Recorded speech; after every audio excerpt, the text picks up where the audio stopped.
Hello student, welcome to the geography classes of class 11। तो शुरू करते हैं हमारी आज की क्लास। जो ज्योग्राफी है हमारी फंडामेंटल ज्योग्राफी फर्स्ट बुक जो चल रही है उसका 7 चैप्टर काफ़ी हद तक कंप्लीट हो चुका है। इसके अंदर लैंडफॉर्म की जो स्ट्रक्चर्स थी, running water, ground water and then हम स्टडी कर रहे थे ग्लेशियर। ग्लेशियर में हमें कुछ जो स्ट्रक्चर्स थी जैसे सर्क्यू, ठीक है, और कुछ स्ट्रक्चर जो थी उनको हम स्टडी कर चुके थे। अब आज हमने अब तक इरोजनल जो लैंडफॉर्म बन रहे थे, मतलब इरोजनल की वजह से जो स्ट्रक्चर बन रहे थे, इरोजन की वजह से जो ग्लेशियर जो बन रहे थे, ग्लेशियर्स की जो स्ट्रक्चर बन रही थी किसकी वजह से, इरोजन की वजह से, वो हमने स्टडी कर ली थी। अब आज हम बात करेंगे जो डिपोजिशनल जो लैंडफॉर्म बनते हैं ग्लेशियर्स के, ठीक है, जो लैंडफॉर्म बनते हैं किसके, भूआकृतियाँ किसकी बनती है, ग्लेशियर्स की। किसकी वजह से, डिपोजिशनल की वजह से, डिपोजिशन होने की वजह से जो स्ट्रक्चर बनती है उसको आज हम स्टडी करेंगे और इरोजन को हम स्टडी कर चुके हैं, ठीक है। तो किसको स्टडी करना है, डिपोजिशनल को। डिपोजिशनल लैंडफॉर्म की यदि हम बात करें तो देखिए सबसे पहले लैंडफॉर्म किसकी बात करें हम, सबसे पहले डिपोजिशनल की, ठीक है। इरोजन हमारा कंप्लीट हो चुका है और किसके लिए कह रहे हैं हम, ये ग्लेशियर्स की बात कर रहे हैं। ग्लेशियर के लैंडफॉर्म, ग्लेशियर्स की जो स्ट्रक्चर है, ग्लेशियर्स की जो भूआकृतियाँ जो बन रही हैं उनकी हम बात कर रहे हैं। इरोजन हमारा कंप्लीट हो चुका है। अब हम स्टडी करेंगे डिपोजिशनल लैंडफॉर्म। जो डिपोजिशनल मतलब जो अपरदन और निक्षेपण, ठीक है, अपरदन हमारा कंप्लीट हो चुका है और जो निक्षेपण है उसको हम आज स्टडी करेंगे। अब जो डिपोजिशनल जो लैंडफॉर्म है ग्लेशियर में, सबसे पहले आता है यहाँ पे रोच माउंटेन, ठीक है। सबसे पहले जो स्ट्रक्चर बनती है देखिए रोच माउंटेन। अब रोच माउंटेन का आप स्ट्रक्चर देखिए, डायग्राम जो है वो कुछ इस तरीके से है, देखिए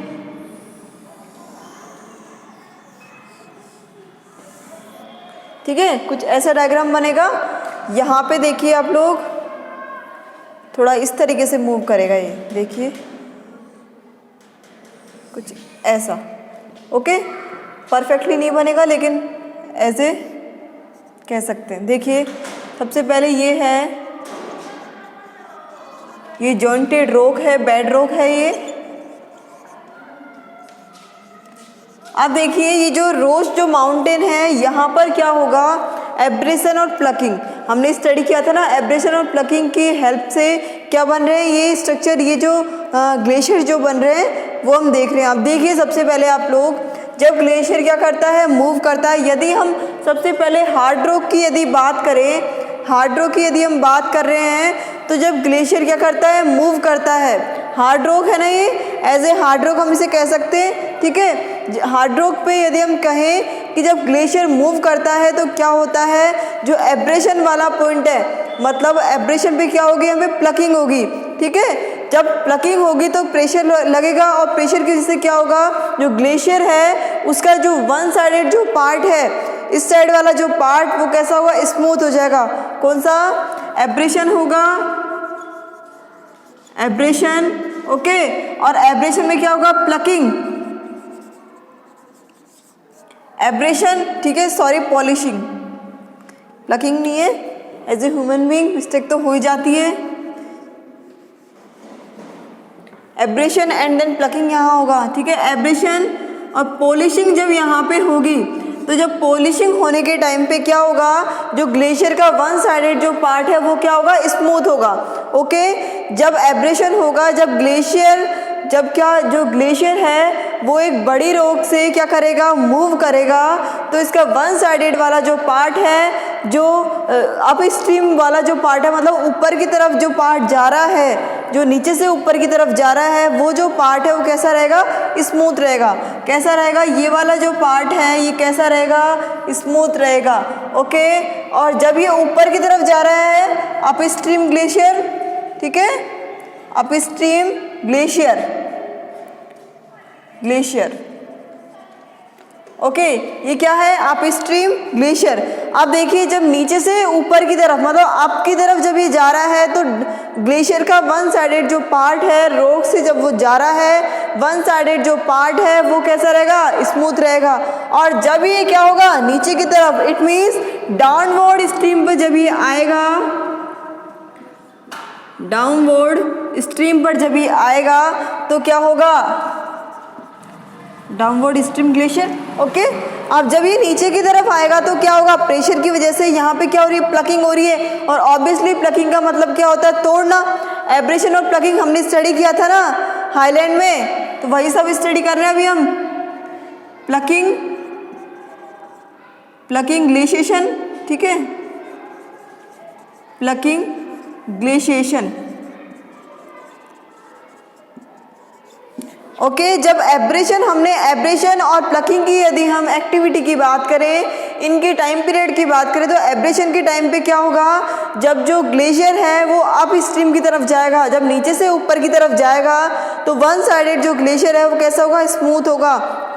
और जब क्या होगा, ग्लेशियर नीचे की तरफ जब डाउनवर्ड स्ट्रीम की तरफ आएगा, आपको पता है इसी तरीके से तो चलेगा ना, ठीक है, ऊपर से नीचे की तरफ भी आएगा।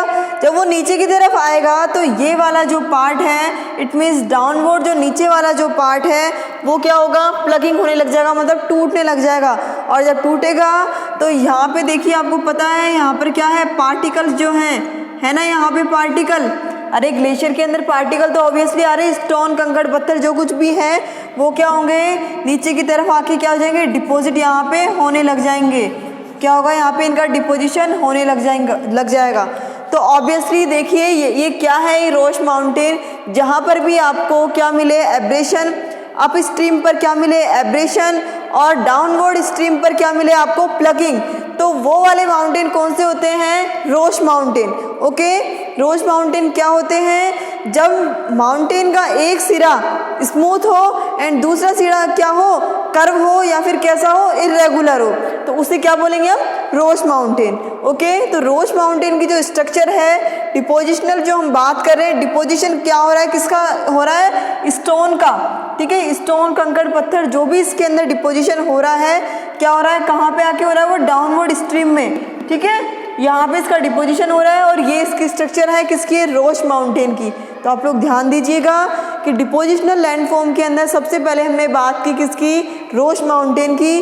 तो रोश माउंटेन का जो स्ट्रक्चर है वो कुछ इस तरीके का होगा, आप इसको अपनी नोटबुक में ड्रा कर लीजिएगा। ओके, एंड देन अब जो सेकेंड हमारे पास स्ट्रक्चर आती है वो है क्रैग और टेल। अब देखिए क्रैग एंड टेल इसका जस्ट अपोजिट है, क्या होगा, अप स्ट्रीम के अंदर तो कैसा होगा, यहाँ पे हमने अप स्ट्रीम में क्या देखा था, स्मूथ देखा था, है ना, और वहाँ पे क्या होगा, जस्ट अपोजिट, मतलब वहाँ पे क्या होगा, कर्व शेप में कुछ ऐसा होगा, एक साइड से फ्लैट एंड देन दूसरी साइड से कर्व या इर्रेगुलर हम जिसे बोले। आपको पता है जो ग्लेशियर है उसकी जो स्ट्रक्चर है वो कभी भी रेगुलर नहीं होती है, हमेशा कैसी होती है, इर्रेगुलर होती है। सेकंड यदि हम बात करें तो सेकंड देखिए आप लोग, जो अप स्ट्रीम वाला एरिया है, मतलब ये वाला, इसके अंदर कुछ ऐसे बनेगी, ठीक है। अप स्ट्रीम की यदि हम बात करें तो अप स्ट्रीम की तरफ क्या होगा, प्लकिंग होगी, वहाँ पर अप स्ट्रीम की तरफ क्या हो रहा था, एब्रेशन हो रहा था, ठीक है, और डाउन स्ट्रीम की तरफ क्या हो रहा था, वहाँ पे प्लकिंग हो रहा था। तो यहाँ पे जस्ट अपोजिट, ठीक है, जस्ट अपोजिट है यहाँ पे।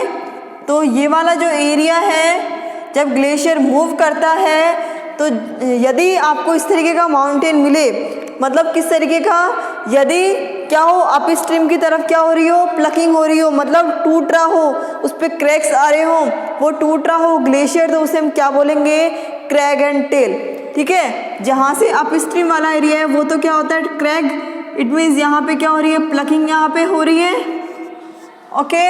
और ये वाला डाउनवर्ड वाला जो एरिया है ये क्या है, अप स्ट्रीम है ना, ऊपर की तरफ अप स्ट्रीम, ओके। और ये वाला जो एरिया है ये कौन सा है, tail, okay, crag and tail, मतलब प्लकिंग वाला एरिया कौन सा है, crag, and then last downward, obviously तो डाउनवर्ड है तो टेल होगा, डाउनवर्ड स्ट्रीम।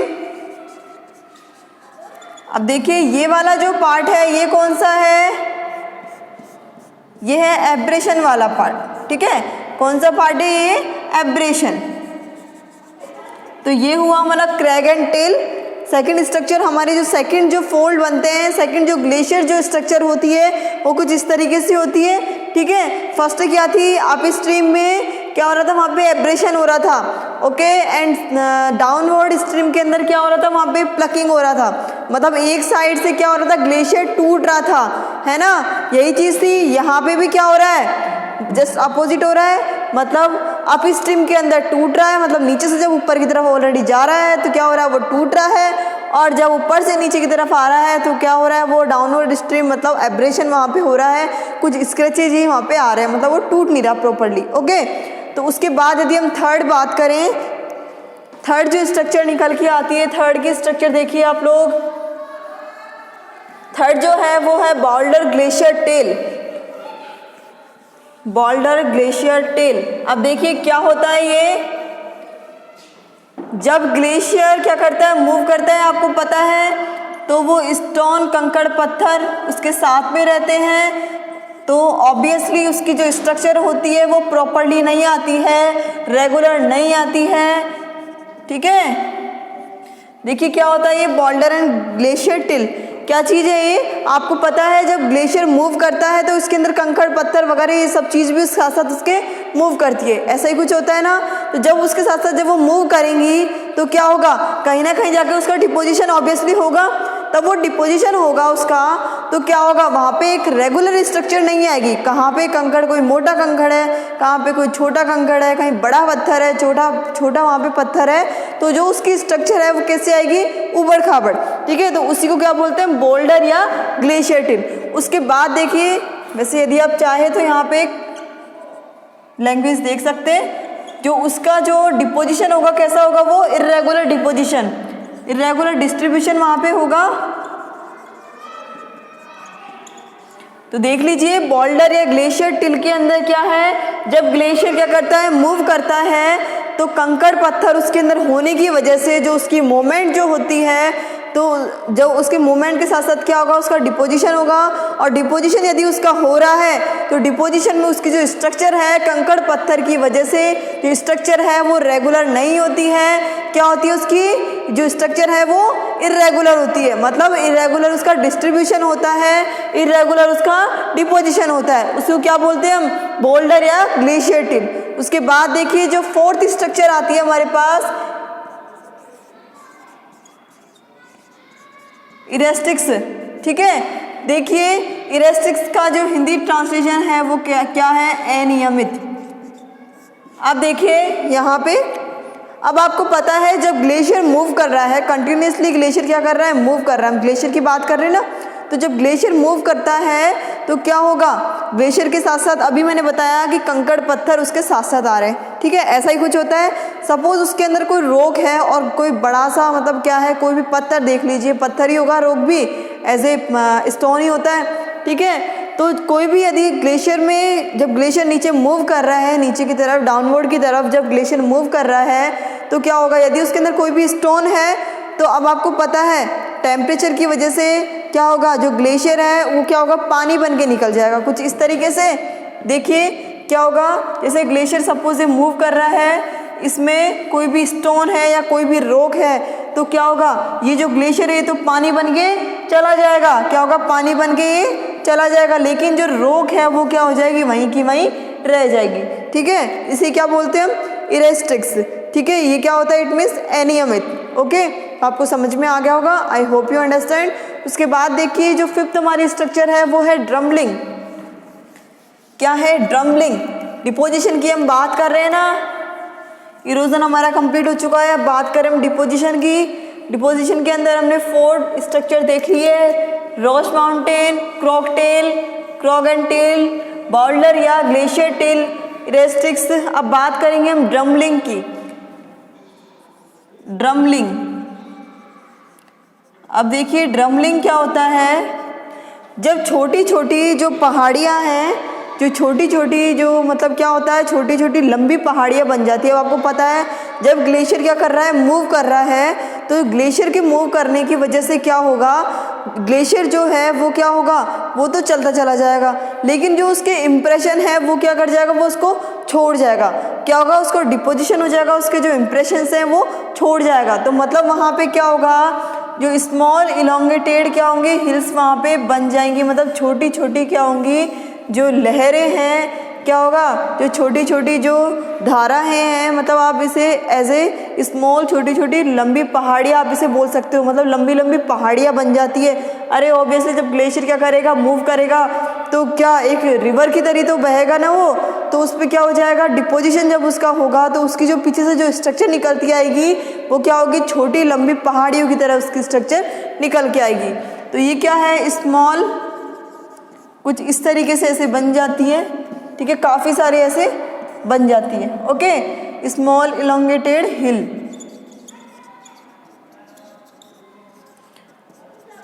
तो ड्रमलिंग हो गया हमारा कंप्लीट। उसके बाद हम बात करेंगे एस्कर्स की।